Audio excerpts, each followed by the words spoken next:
Hi guys, मैं हूं अभिराम कोटापे और आज हम बात करने वाले हैं इलेन इलेक्ट्रॉनिक्स के आईपीओ के बारे में। इसके आईपीओ की जो अप्लाई करने की डेट होने वाली है वो 20 दिसंबर से 22 दिसंबर तक रहने वाली है। ये एक इलेक्ट्रॉनिक मैन्युफैक्चरिंग पब्लिक कंपनी है जिसने 15 दिसंबर को एक अपना प्राइस बैंड फिक्स किया था और इसका जो प्राइस बैंड रहने वाला है वो रहने वाला है 234 रुपीज से लेकर 247 रुपीज तक। मतलब आप ये इसमें से ये रेंज में से एक बिड कर सकते हैं। ये आईपीओ से ये कंपनी 475 करोड़ रुपीज रेज करने वाली है। इन 475 करोड़ में से 175 करोड़ जो रहने वाले हैं वो फ्रेश इशू रहने वाले हैं और जो 300 करोड़ रुपए है वो ऑफर फॉर सेल रहने वाला है। अब ये ओएफएस क्या होता है, जो हमारे प्रमोटर्स रहते हैं पब्लिक कंपनी के, वो उनके शेयर्स सेल कर सकते हैं और अपनी जो होल्डिंग है वो रिड्यूस कर सकते हैं, तो उसे हम ओएफएस बोलेंगे। ये कंपनी को हम स्मॉल कैप भी बोल सकते हैं क्योंकि जो भी कंपनी जिस कंपनी का शेयर कैपिटल जो है वो 5000 करोड़ से अगर नीचे रहता है तो उसे हम स्मॉल कैप कंसिडर करेंगे। जो company 175 crore rupees fresh issue कर रही है वो मनी कंपनी डेट रिपेमेंट के लिए यूज करने वाली है और ये कंपनी का जो डेट है वो 100 करोड़ रुपीज अप्रोक्सीमेटली रहने वाला है। तो नियर बाय हम इसे बोल सकते हैं, डेट फ्री कंपनी भी हम इसे बोल सकते हैं। अगर आप आईपीओ अप्लाई करने वाले हैं तो इसका जो स्लॉट साइज रहने वाला है वो 60 इक्विटी शेयर्स रहने वाला है। तो अगर आपने 247 के हिसाब से मैक्सिमम बिडिंग की तो आपके पास जो कैपिटल है वो 14,820, मतलब अप्रोक्सीमेटली 15,000 कैपिटल आपके पास चाहिए आईपीओ अप्लाई करने के लिए। अब बात करेंगे कंपनी के प्रोडक्ट्स के बारे में। ये कंपनी मैन्युफैक्चर करती है end to end product solutions की, जिसमें आती है LED lighting, fan, small kitchen appliances, fractional horse power motors, medical diagnostic cartridges, plastic mould and sheet metal parts और भी कंपोनेंट्स इसमें आ जाएंगे। इसका एक बार हम मार्केट शेयर देख लेते हैं। इसमें जो फ्रैक्शन हॉर्स पावर मोटर है उसका मार्केट शेयर इसका 12% है। LED lights and flash lights में इसका मार्केट शेयर 7% है और जो स्मॉल अप्लायंसेस रहते हैं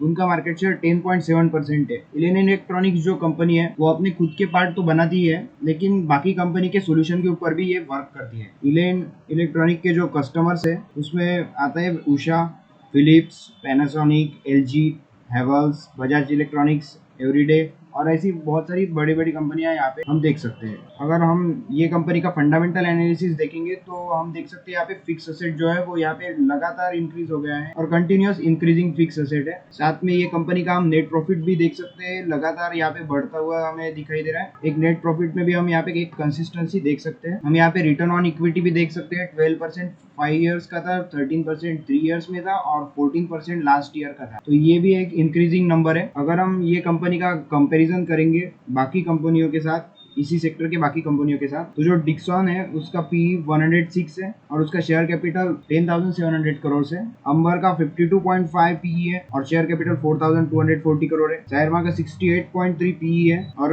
इसका शेयर कैपिटल 1,280 करोड़ है। काइनेस का पी रेशियो 103 है और इसका कैपिटल 710 करोड़ है। और फाइनली हम देख सकते हैं जो इलिन का पी रेशियो है वो 25.76 है और इसका जो शेयर कैपिटल है वो 1,095 करोड़ है। यहाँ पे हम डायरेक्टली देख सकते हैं एक कंपनी ने ये चीपर वैल्यूएशन लाया है। मे भी हो सकता है रिटेल इन्वेस्टर को अट्रैक्ट करने के लिए किया होगा। अगर आपने आईपीओ अप्लाई कर भी दिया और शॉर्ट सेलर के प्रेशर से अगर ये नीचे आता है, अगर ये फर्स्ट वीक में ही एसएल हिट कर देता है 200 का, तो हम इससे बाहर निकल जाएंगे। हमारा एसएल 200 ही रहने वाला है। ऑफ कोर्स ये मैनुअल एसएल रहने वाला है। तो यहाँ पे हमने देखा कि एक फंडामेंटली स्ट्रॉन्ग कंपनी है ये। जैसे कि हम देख सकते हैं कुछ प्रीवियस रिकॉर्ड, पेटीएम हो गया, जोमेटो हो गया और भी बहुत सारे स्टॉक्स हो गए जो कि फेल हो गए उनके वैल्यूएशन के कारण, लेकिन ये कंपनी एक चीपर वैल्यूएशन प्रोवाइड कर रही है। इसलिए ये मेरा ओपिनियन है कि ये आईपीओ अप्लाई करना चाहिए, लेकिन जो हमारा स्ट्रिक्ट एसएल रहने वाला है वो 200 लेवल का रहने वाला है। That's it guys for today. Thank you so much for watching. Signing off.